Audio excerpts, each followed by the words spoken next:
ಇರ್ತಕ್ಕಂಥದ್ದು, ತಲೆಗೆ ಏಟಾಗಿದೆ, ಜೊತೆಗೆ ಕೈಗೆ ಏಟಾಗಿದೆ ನೋಡಬಹುದು, ದೇಹದ ಬೇರೆ ಬೇರೆ ಭಾಗಗಳಿಗೆ ಏಟಾಗಿದೆ.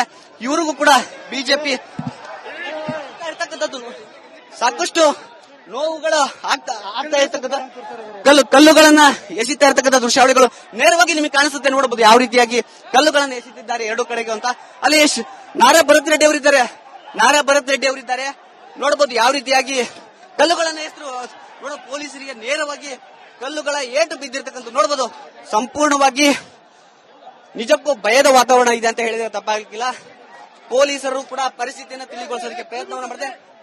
ಈ ದೃಶ್ಯದಲ್ಲಿ ನೀವು ನೋಡಬಹುದು ಯಾವ ರೀತಿಯಾಗಿ ಅಂದ್ರೆ ಕಲ್ಲುಗಳನ್ನ ನೇರವಾಗಿ ಎಸಿತಾ ಇದ್ದಾರೆ ನೋಡಿ. ಸಂಪೂರ್ಣವಾಗಿ ಎರಡು ಕಡೆಯಿಂದ ಕಲ್ಲು ತೂರಾಟ ಆಗ್ತಿದೆ.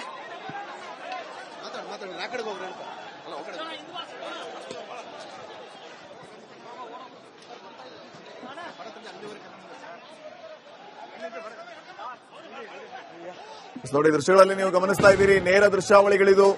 ಈಗ ಸದ್ಯ ಬಳ್ಳಾರಿಯಲ್ಲಿ ಈ ರೀತಿ ವಾತಾವರಣ ಸೃಷ್ಟಿಯಾಗಿದೆ.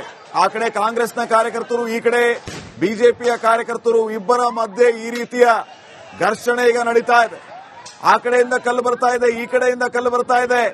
ಈ ಮಧ್ಯೆ ಕಾಂಗ್ರೆಸ್ ಕಾರ್ಯಕರ್ತರು ಬಿಜೆಪಿಯ ಕಾರ್ಯಕರ್ತರಿಂದ ನೂಕಾಟ, ತಳ್ಳಾಟ, ಪೊಲೀಸರು ಮಧ್ಯಪ್ರವೇಶ ಮಾಡಿ ಅಲ್ಲಿಂದ ಚದುರಿಸುವಂತಹ ಪ್ರಯತ್ನಗಳನ್ನ ಮಾಡ್ತಾ ಇದ್ದಾರೆ. ಆದ್ರೆ ಆಗ್ತಾ ಇಲ್ಲ.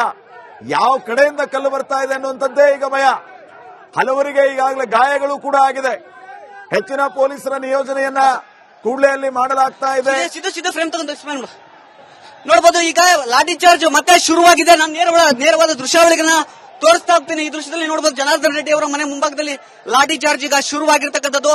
ಬಿಜೆಪಿಯ ಕಾರ್ಯಕರ್ತರನ್ನ ಹಿಂದೆ ಕಳಿಸೋದಕ್ಕೆ ಪೊಲೀಸರು ಹರಸಾಹಸವನ್ನು ಪಡ್ತಾ ಇದ್ದಾರೆ. ಸಾವಿರಾರು ಸಂಖ್ಯೆಯಲ್ಲಿ ಕಾರ್ಯಕರ್ತರು ಎರಡು ಕಡೆಗೂ ಸೇರಿದ್ದಾರೆ. ಎರಡು ಕಡೆಯಿಂದನೂ ಕೂಡ ಕಲ್ಲು ತೂರಾಟ ಆಗ್ತಾ ಇರತಕ್ಕಂಥದ್ದು. ಜನಾರ್ದನ್ ರೆಡ್ಡಿ ಅವರ ಮನೆಯ ಮುಂಭಾಗದಲ್ಲಿ ಸಾಕಷ್ಟು ಕಲ್ಲುಗಳನ್ನು ಎಸೆಯಲಾಗಿದೆ. ಈ ಕಡೆಯಿಂದನೂ ಕೂಡ ಆ ಕಡೆಗೆ ಕಲ್ಲುಗಳನ್ನು ಎಸೆಯಲಾಗಿದೆ. ನೂರಾರು ಸಂಖ್ಯೆಯಲ್ಲಿ ಪೊಲೀಸರನ್ನ ನಿಯೋಜನೆ ಮಾಡಿದ್ರು ಕೂಡ ಪರಿಸ್ಥಿತಿ ತಿಳಿಗೊಳ್ತಾ ಇಲ್ಲ. ಸಾಕಷ್ಟು ಪೊಲೀಸರಿಗೂ ಕೂಡ ಕಲ್ಲುಗಳು ಬೀಳ್ತಾ ಇದೆ. ನಾವು ವರದಿಯನ್ನ ಮಾಡತಕ್ಕಂಥ ಸಂದರ್ಭದಲ್ಲಿ ನಮಗೂ ಕೂಡ ಕಲ್ಲುಗಳು ಬೀಳ್ತಾ ಇರತಕ್ಕಂಥದ್ದು. ಪೊಲೀಸರು ಕೂಡ ನಿಜಕ್ಕೂ ಕೆಲವರಿಗೆ ಗಾಯಗಳು ಆಗಿರ್ತಕ್ಕಂಥದ್ದು. ಪೊಲೀಸರು ನೋಡಿ ಅಶ್ವವಾಹಿಯನ್ನು ಸಿಡಿಸೋದಕ್ಕೆ ಎಲ್ಲ ಪ್ರಯತ್ನವನ್ನ ಮಾಡ್ತಿದ್ದಾರೆ. ಆದ್ರೂ ಕೂಡ ಆ ಭಾಗದಲ್ಲಿ ಇರ್ತಕ್ಕಂಥವ್ರು ಹಿಮ್ಮೆಡ್ತಾ ಇಲ್ಲ. ಈ ದೃಶ್ಯದಲ್ಲಿ ನೋಡಬಹುದು ಏರ್ ಗನ್ ಮೂಲಕ ಅಶ್ವವಾಹಿಯನ್ನು ಸಿಡಿಸೋದಕ್ಕೆ ಪೊಲೀಸರು ಸಿದ್ಧರಾಗಿದ್ದಾರೆ. ಈ ದೃಶ್ಯ ನೋಡಬಹುದು. ಈಗ ಏರ್ ಗನ್ ಮೂಲಕ ಪೊಲೀಸರು ಅಶ್ವವಾಹಿಯನ್ನು ಸಿಡಿಸೋದಕ್ಕೆ ಪ್ರಯತ್ನವನ್ನ ಮಾಡ್ತಾರೆ. ನೋಡಬಹುದು ಆ ಕಡೆಗೆ ಆ ದೃಶ್ಯದಲ್ಲಿ ನೀವೇನ್ ನೋಡ್ತಿದ್ದೀರಾ, ಆ ಭಾಗದಲ್ಲಿ ಶಾಸಕ ನಾರಾ ಭರತ್ ರೆಡ್ಡಿ ಅವರು ಸ್ವತಃ ಅಲ್ಲಿ ಇರ್ತಕ್ಕಂಥದ್ದು. ಅವ್ರಿಗೂ ಕೂಡ ಪೊಲೀಸರು ರಕ್ಷಣೆಯನ್ನು ಕೊಟ್ಟಿದ್ದಾರೆ. ಅವರ ಜೊತೆಯೂ ಕೂಡ ಸಾವಿರಾರು ಸಂಖ್ಯೆಯಲ್ಲಿ ಕಾರ್ಯಕರ್ತರಿದ್ದಾರೆ. ಆ ಕಡೆಯಿಂದನೂ ಕೂಡ ಕಲ್ಲುಗಳು ಬರ್ತಾ ಇವೆ. ಇನ್ನೊಂದು ದೃಶ್ಯದಲ್ಲಿ ನೋಡಬಹುದು ಯಾವ ರೀತಿಯಾಗಿ ಅಂದ್ರೆ ನೋಡಿ ಏರ್ ಗನ್ ಮೂಲಕ ಗಾಳಿಯಲ್ಲಿ ಗುಂಡನ್ನ ಹಾರಿಸತಕ್ಕಂಥ ಪ್ರಯತ್ನವನ್ನ ಮಾಡ್ತಿದ್ದಾರೆ. ಈ ದೃಶ್ಯದಲ್ಲಿ ನೇರವಾಗಿ ರಿಪಬ್ಲಿಕ್ ಕನ್ನಡದಲ್ಲಿ ನಾವು ತೋರಿಸ್ತಾ ಇದ್ದೀವಿ. ಈ ದೃಶ್ಯದಲ್ಲಿ ನೋಡಬಹುದು ಯಾವ ರೀತಿಯಾಗಿ ಅನ್ನೋದನ್ನ ತೋರಿಸಿದ್ವಿ. ಎರಡೂ ಕಡೆಯೂ ಕೂಡ ಸಾಕಷ್ಟು ಬಿಗುವಿನ ವಾತಾವರಣ ಇರ್ತಕ್ಕಂಥದ್ದು. ಒಂದು ರೀತಿಯಾಗಿ ಹೇಳೋದಾದ್ರೆ ನಿಜಕ್ಕೂ ಭಯಾನಕವಾದ ವಾತಾವರಣ ಈಗ ಇರ್ತಕ್ಕಂಥದ್ದು. ಹಿಂದೆ ಎಂದೂ ಕೂಡ ಬಳ್ಳಾರಿಯಲ್ಲಿ ಈ ರೀತಿಯಾದ ಘಟನೆ ಆಗಿರಲಿಲ್ಲ. ಈಗ ಆಗ್ತಾ ಇರ್ತಕ್ಕಂಥ ಹಿನ್ನೆಲೆಯಲ್ಲಿ ಸಾಕಷ್ಟು ಭಯದಲ್ಲಿ ಜನ ಇರ್ತಕ್ಕಂಥದ್ದು. ಗಾಳಿಯಲ್ಲ ಗುಂಡನ್ನ ಹಾರಿಸಲಾಗ್ತಾ ಇರ್ತಕ್ಕಂಥ ದೃಶ್ಯಾವಳಿಗಳನ್ನ ನಾವು ರಿಪಬ್ಲಿಕ್ ಕನ್ನಡದಲ್ಲಿ ಎಕ್ಸ್ಕ್ಲೂಸಿವ್ ಆಗಿ ನಿಮ್ಗೆ ತೋರಿಸ್ತಾ ಇದ್ದೀವಿ. ನಿಜಕ್ಕೂ ಭಯದ ವಾತಾವರಣ ಸೃಷ್ಟಿಯಾಗಿದೆ ಅಂತ ಹೇಳಿದ್ರೆ ತಪ್ಪಾಗಿಲ್ಲ. ಕೇವಲ ಒಂದು ಬ್ಯಾನರ್ನ ವಿಚಾರವಾಗಿ ಇಷ್ಟರ ಮಟ್ಟಿಗೆ ಗಲಾಟೆಯಾಗುತ್ತೆ ಅಂದ್ರೆ ಇಲ್ಲಿ ರಾಜಕೀಯವಾಗಿ ಎಷ್ಟರ ಮಟ್ಟಿಗೆ ದ್ವೇಷ ಇರಬಹುದು ಅನ್ನೋದು ನಿಮಗೆ ಸ್ಪಷ್ಟವಾಗುತ್ತೆ. ಇಲ್ಲಿ ನೋಡಬಹುದು ಸಾಕಷ್ಟು ಪೊಲೀಸ್ ಇದ್ದಾರೆ. ಅವರೆಲ್ಲರೂ ಕೂಡ ಗಾಯಗಳು ಆಗಿರ್ತಕ್ಕಂಥದ್ದು. ಅವರು ಕೂಡ ಆಸ್ಪತ್ರೆಗೆ ಸೇರಿದ್ದಾರೆ. ಈಗ ಕಾಂಗ್ರೆಸ್ನ 2-3 ಜನ ಕಾರ್ಯಕರ್ತರಿಗೆ ಕಲ್ಲೇಟು ಬಿದ್ದು ಅವರು ಆಸ್ಪತ್ರೆಗೆ ಈಗಾಗಲೇ ಹೋಗಿರ್ತಕ್ಕಂಥದ್ದು. ಇನ್ನೊಂದು ಕಡೆಗೆ ಬಿಜೆಪಿಯ ಕಾರ್ಯಕರ್ತರಿಗೂ ಕೂಡ ಏಟುಗಳು ಬಿದ್ದಿರ್ತಕ್ಕಂಥದ್ದು. ಜನಾರ್ದನ್ ರೆಡ್ಡಿ ಅವರು ಗಂಭೀರವಾಗಿ ಒಂದು ಆರೋಪವನ್ನು ಮಾಡಿದ್ರು.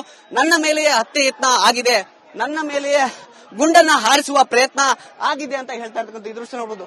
ಸಾವಿರಾರು ಸಂಖ್ಯೆಯಲ್ಲಿ ಬಿಜೆಪಿ ಕಾರ್ಯಕರ್ತರಿದ್ದಾರೆ. ಇನ್ನೊಂದು ಕಡೆಗೆ ಕಾಂಗ್ರೆಸ್ನ ಕಾರ್ಯಕರ್ತರು. ಎರಡೂ ಕಡೆಗೂ ಅವರನ್ನ ಸಮಾಧಾನ ಮಾಡತಕ್ಕಂಥ ಪ್ರಯತ್ನವನ್ನ ಪೊಲೀಸರು ಮಾಡ್ತಾ ಇದ್ದಾರೆ. ಆದ್ರೂ ಕೂಡ ಪರಿಸ್ಥಿತಿ ತಿಳಿಗೊಳ್ತಾ ಇಲ್ಲ. ಆ ಭಾಗದಲ್ಲಿ ಏನ್ ನೋಡ್ತಿದ್ದೀರಾ ಆ ದೃಶ್ಯವನ್ನ ನಾನು ಕ್ಯಾಮ್ರಾಮನ್ ಸಿದ್ದುಗೆ ತೋರಿಸೋದಕ್ಕೆ ಹೇಳ್ತೀನಿ. ಆ ಭಾಗದಲ್ಲಿ ನೋಡಬಹುದು ಸಾವಿರಾರು ಸಂಖ್ಯೆಯಲ್ಲಿ ಕಾಂಗ್ರೆಸ್ನ ಕಾರ್ಯಕರ್ತರಿದ್ದಾರೆ. ಅಲ್ಲಿ ಆ ಗುಂಪು ಏನ್ ಕಾಣುತ್ತೆ, ಆ ಗುಂಪಿನಲ್ಲಿ ಶಾಸಕ ನಾರಾ ಭರತ್ ರೆಡ್ಡಿ ಅವರಿದ್ದಾರೆ.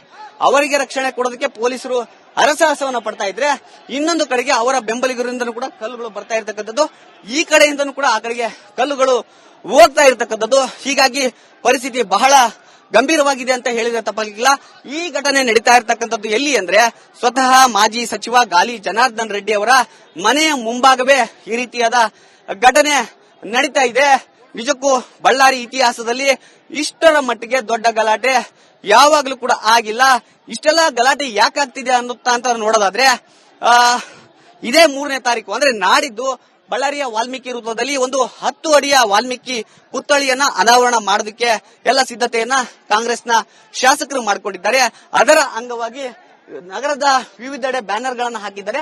ಅವುಗಳನ್ನ ಹಾಕ್ತಕ್ಕಂಥ ಸಂದರ್ಭದಲ್ಲಿ ಜನಾರ್ದನ್ ರೆಡ್ಡಿ ಅವರ ಮನೆ ಮುಂಭಾಗ ಹಾಕ್ತಕ್ಕಂಥ ಸಂದರ್ಭದಲ್ಲಿ ಒಂದಷ್ಟು ಮಾತಿಗೆ ಮಾತು ಬೆಳೆದು ಗಲಾಟೆಯಾಗಿದೆ. ಘಟನಾ ಸ್ಥಳಕ್ಕೆ ಶ್ರೀರಾಮುಲು ಅವರು ಕೂಡ ಬಂದು ಇಲ್ಲಿ ನೀವು ಗಲಾಟೆಯನ್ನ ಮಾಡಬೇಡಿ ಅಂದಾಗ ಒಂದಷ್ಟು ಕಲ್ಲು ತೂರಾಟ ಆಗಿದೆ. ಆ ಬಳಿಕ ಜನಾರ್ದನ್ ರೆಡ್ಡಿ ಅವರು ಬಂದಿರತಕ್ಕಂತ ಅಂದ್ರೆ ಜನಾರ್ದನ್ ರೆಡ್ಡಿ ಅವರು ಕೂಡ ಆ ಘಟನಾ ಸ್ಥಳಕ್ಕೆ ಬಂದಿದ್ದಾರೆ. ಆಗ ಒಂದಷ್ಟು ಗಲಾಟೆಯಾಗಿ ಕಲ್ಲು ತೂರಾಟಗಳು ಆಗಿರ್ತಕ್ಕಂಥದ್ದು ನೇರ ದೃಶ್ಯಾವಳಿಗಳನ್ನ ನಾವು ಈಗ ತೋರಿಸ್ತಾ ಇರ್ತೀವಿ. ಈಗ ಒಂದಷ್ಟು ಪರಿಸ್ಥಿತಿ ತಿಳಿ ಆಗುವ ಹಂತಕ್ಕೆ ಇದ್ರೂ ಕೂಡ ಪೊಲೀಸರ ನಿಯೋಜನೆ ಹೆಚ್ಚಾಗ್ತಾ ಇದೆ. ದೃಶ್ಯದಲ್ಲಿ ನೋಡಬಹುದು ಸಾಕಷ್ಟು ಸಂಖ್ಯೆಯಲ್ಲಿ ಪೊಲೀಸರು ಬರ್ತಾ ಇದ್ದಾರೆ. ನೋಡಬಹುದು ನೇರ ಭಾಗದ ದೃಶ್ಯಾವಳಿಗಳನ್ನ ರಿಪಬ್ಲಿಕ್ ಕನ್ನಡದಲ್ಲಿ ನಾವು ನಿಮಗೆ ತೋರಿಸ್ತಾ ಇದ್ದೀವಿ.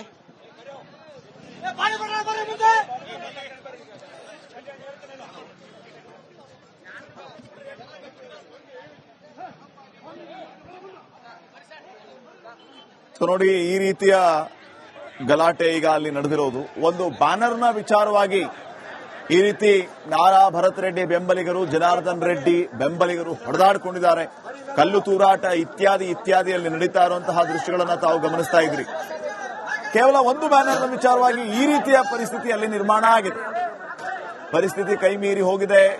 ಈಗ ಸದ್ಯ ಪರಿಸ್ಥಿತಿಯನ್ನ ಅಂಡರ್ ಕಂಟ್ರೋಲ್ಗೆ ತಗೊಳ್ಳುವಂತಹ ಕೆಲಸ ಪೊಲೀಸರಿಂದ ಆಗ್ತಾ ಇದೆ. ಗಾಳಿಯಲ್ಲಿ ಗುಂಡು ಸಿಡಿಸಿ ಜನರನ್ನ ಚದುರಿಸುವಂತಹ ಕೆಲಸ ಆಗ್ತಾ ಇದೆ. ಲಾಠಿ ಬೀಸ್ತಾ ಇದ್ದಾರೆ. ಆದ್ರೆ ಎಲ್ಲಿಂದಲೋ ಕಲ್ಲುಗಳು ಬರ್ತಾನೆ ಇದೆ. ಇವುಗಳನ್ನ ನಿಲ್ಲಿಸುವಂತ ಕೆಲಸ ಈಗ ಪೊಲೀಸರಿಂದ ಆಗ್ತಾ ಇದೆ. ಪರಿಸ್ಥಿತಿ ಇದೇ ರೀತಿ ಮುಂದುವರೆದ್ರೆ ಸಮಸ್ಯೆ ಆದೀತು ಅಂತ ಹೇಳಿ ಪೊಲೀಸರು ಈಗ ನಿಗಾ ವಹಿಸುವಂತಹ ಕೆಲಸವನ್ನ ಮಾಡ್ತಾ ಇದ್ದಾರೆ. ಯಾವುದನ್ನು ಕೂಡ ಈಸಿಯಾಗಿ ಪರಿಗಣಿಸ್ತಾ ಇಲ್ಲ. ಹೆಚ್ಚು ಪೊಲೀಸರನ್ನ ಕೂಡಲೇ ಸ್ಥಳಕ್ಕೆ ಕರೆಸಿಕೊಂಡು ಅಲ್ಲಿ ಯಾರೆಲ್ಲ ಗಲಾಟೆಯನ್ನ ಮಾಡ್ತಾ ಇದ್ದಾರೆ ಅವರನ್ನ ಅಲ್ಲಿಂದ ಚದುರಿಸುವಂತ ಕೆಲಸ ಆಗ್ತಾ ಇದೆ. ಇನ್ನ ಈಗ ನೀವು ಏನ್ ಗಮನಿಸ್ತಾ ಇದ್ದೀರಲ್ಲ ಈ ದೃಶ್ಯಗಳು, ರಾಮುಲು ಅವರು ಆ ಸ್ಥಳಕ್ಕೆ ಬರ್ತಾರೆ. ಅಲ್ಲಿಯೂ ಸ್ವಲ್ಪ ಮಾತಿನ ಚಕಮಕಿ ಆಗುತ್ತೆ. ನೂಕಾಟ ತಳ್ಳಾಟ ಕೂಡ ಆ ಸಂದರ್ಭದಲ್ಲಿ ನಡೆದಿರುವಂತಹ ದೃಶ್ಯಗಳನ್ನ ನೀವು ನೋಡ್ತಾ ಇದ್ದೀರಿ. ನಾರಾ ಭರತ್ ರೆಡ್ಡಿ ಬೆಂಬಲಿಗರು ಮತ್ತು ಜನಾರ್ದನ್ ರೆಡ್ಡಿ ಬೆಂಬಲಿಗರ ಮಧ್ಯೆ ಈ ರೀತಿಯ ಘರ್ಷಣೆ ನಡೆದಿರೋದು ಒಂದು ಬ್ಯಾನರ್ನ ವಿಚಾರವಾಗಿ. ಜಸ್ಟ್ ಒಂದು ಬ್ಯಾನರ್ನ ವಿಚಾರ ಈ ರೀತಿ ಗುಂಪು ಘರ್ಷಣೆಗೆ ಕಾರಣ ಆಗಿದೆ. ಸ್ಥಿತಿ ಹೇಗಿದೆ ಅನ್ನೋದನ್ನ ನಾನು ನಿಮಗೆ ತೋರಿಸ್ತಾ ಹೋಗ್ತೀನಿ. ಈ ದೃಶ್ಯದಲ್ಲಿ ನೋಡಬಹುದು ಮತ್ತೆ ಒಂದಷ್ಟು ಲಾಠಿ ಚಾರ್ಜ್ ಆಗುವಂತಹ ಸಂದರ್ಭ ನೋಡಬಹುದು. ಬಿಜೆಪಿಯ ಕಾರ್ಯಕರ್ತರನ್ನು ಹಿಮ್ಮೆಟ್ಟಿಸೋದಕ್ಕೆ ಪೊಲೀಸರು ಹೋಗ್ತಾ ಇದ್ದಾರೆ. ನೋಡಬಹುದು ನೀವು ಯಾವ ರೀತಿಯಾಗಿ ಅಂದ್ರೆ ನಿಜಕ್ಕೂ ಅಲ್ಲಿ ಲಾಠಿ ಚಾರ್ಜ್ ಅನ್ನ ಮಾಡ್ತಿದ್ದಾರೆ. ಜನಾರ್ದನ್ ರೆಡ್ಡಿ ಅವರ ಮನೆ ಮುಂಭಾಗ ಈ ರೀತಿಯಾದ ಘಟನೆ ನಡೀತಾ ಇರತಕ್ಕಂಥದ್ದು ನೋಡಬಹುದು. ಪೊಲೀಸರು ಬಿಜೆಪಿಯ ಕಾರ್ಯಕರ್ತರನ್ನ ಹಿಮ್ಮೆಟ್ಟಿಸತಕ್ಕಂತಹ ಪ್ರಯತ್ನವನ್ನು ಮಾಡ್ತಿದ್ದಾರೆ. ಬಳ್ಳಾರಿ ಎಎಸ್ಪಿ ಸ್ವತಃ ರವಿಶಂಕರ್ ಅವರು ಕೂಡ ಈ ಒಂದು ಕಾರ್ಯಾಚರಣೆಯಲ್ಲಿ ಭಾಗಿಯಾಗಿದ್ದಾರೆ. ನೋಡಬಹುದು ಯಾವ ರೀತಿಯಾಗಿ ಪರಿಸ್ಥಿತಿ ಇದೆಯಾ ಅನ್ನೋದನ್ನ ನೋಡಬಹುದು. ಎಲ್ಲವನ್ನು ಕಂಟ್ರೋಲ್ ಮಾಡೋದಕ್ಕೆ ಪೊಲೀಸರು ಪ್ರಯತ್ನವನ್ನ ಪಡ್ತಿದ್ದಾರೆ. ಆದ್ರೆ ಯಾವುದೇ ರೀತಿಯಾದ ಒಂದು ಶಾಂತವಾಗ್ತಕ್ಕಂಥ ಸನ್ನಿವೇಶ ಇಲ್ಲ ಅಂತ ಹೇಳಿದ್ರೆ ತಪ್ಪಾಗಲಿಕ್ಕಿಲ್ಲ. ನೂರಾರು ಸಂಖ್ಯೆಯಲ್ಲಿ ಪೊಲೀಸರು ಸೇರಿದ್ದಾರೆ.